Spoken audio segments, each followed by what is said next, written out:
close up. Umabot na sa gustong gulang tong aking superworms. Ito na, may nag-uumpisa na. Kaya ilalagay na natin siya dito. 64 pieces, may dalawang mortality, 62 na lang. Hindi ko na na-video yung pagbutas ko dito. Kailangan butasan para hindi sila ma-suffocate.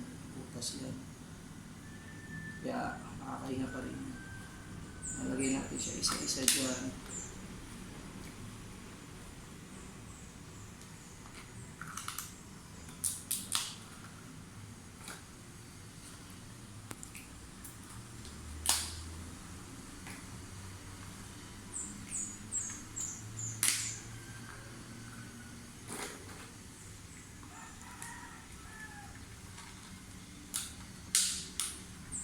Unang beses natin mag-aalaga na ito, magpaparami tayo nito dahil hindi naman siya magastos. Mga tira-tirang gulay lang, yun lang ang pagkain niya, pwede na.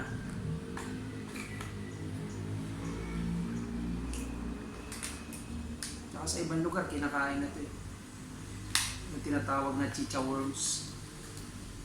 Ito yun.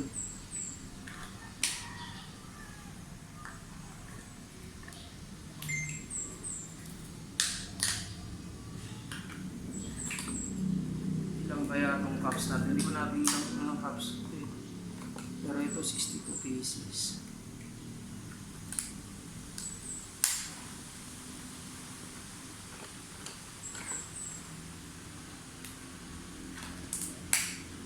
Yan, pag natapos natin yan, ilalagay natin dito, tapos tatakpan, ilalagay sa madilim na lugar para tuloy-tuloy pagpunta nila sa pagiging pupae.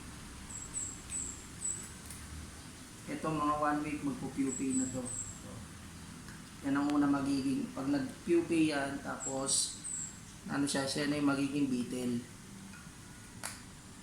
Siyempre pag naging beetle, magpo-produce na siya ng egg na magiging ganito naman siya. Yun lang ang cycle yun.